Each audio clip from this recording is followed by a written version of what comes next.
এলাকার দখল কার হাতে থাকবে, সেই লড়াইয়ে বোমাবাজি ভাঙচুরের অভিযোগ।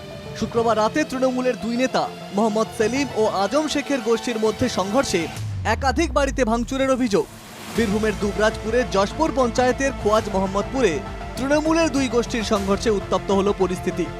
শনিবার সকালেও দেখা যায় বোমার সুতলি। যে পরিমাণ যে বোমার সুতলি যে বাড়ির সামনে পড়ে রয়েছে সেইগুলি মানে যথেষ্ট প্রমাণ করে যে এই এলাকায় কি হারে গতকাল রাতে বোমাবাজি। একাধিক বাড়িতে ভাঙচুর, বাইকে ভাঙচুর, কার্যত এলোমেলো এলাকা। রাতের আতঙ্ক সকালেও এতটুকু কমেনি। শুক্রবার রাতের ঘটনায় মোহাম্মদ সেলিমের গোষ্ঠীর বিরুদ্ধে সরব শেখ আজম সহ তার গোষ্ঠীর লোকজন। কিন্তু আমি অসুস্থ প্যারালিস রোগী, বাড়িতে আজকে 20 মাস থেকে পড়ে আছি। 20 মাস হলো। আমি ব্যাঙ্গালোর রোগী বেটি, ব্রেন স্ট্রোক হয়েছিল। তারপর হঠাৎ করে রাত্রিতে বেলাতে পারা ঢুকিয়ে হঠাৎ করে বোমা গুলি বিভিন্ন দাঁতি। ঝামেলা যখন হচ্ছিল, পাটি ঝামেলা, ঘর দুয়ার ভাঙচুর কেন করবে?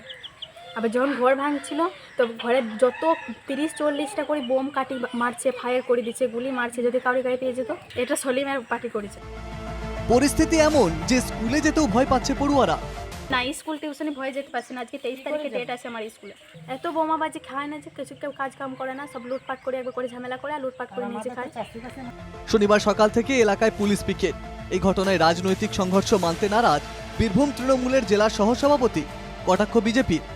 আমাদের কাছে যা খবর আছে এটি মোটেই রাজনৈতিক কোনো ঝামেলা নয়। তবে হ্যাঁ, ব্যক্তিগত স্বার্থ চরিতার্থ করার জন্য কেউ কেউ কোনো সময় রাজনৈতিক দলের আশ্রয় নেয় এবং তারা ওটাকে রাজনৈতিক ঝামেলা বলে চালাবার চেষ্টা করে। কিন্তু প্রশাসন সক্রিয় আছে। প্রশাসন ইতিমধ্যেই সেই এলাকায় পৌঁছে আইন শৃঙ্খলা বজায় রেখেছে। আমরা কখনোই এই ধরনের ঘটনা চাই না। তৃণমূল কংগ্রেসের দুটো গোষ্ঠীর মধ্যে যে লড়াই, এলাকা দখল, অবৈধ কারবারি কার দখলে থাকবে, এলাকাকে অশান্ত করে রাখা, মানুষকে ভয়ভীতির মধ্যে রাখা, এটা তৃণমূলের কাজ। বোমাবাজির ঘটনায় গ্রেপ্তার 2, আতঙ্কে গ্রামবাসী, তদন্তে দুবরাজপুর থানা। গ্রামবাসীদের প্রশ্ন, রাজনৈতিক লড়াইয়ে কেন ক্ষতি হবে সাধারণ মানুষের? বীরভূম থেকে শুভদীপ পালের রিপোর্ট, এনকেটিভি বাংলা।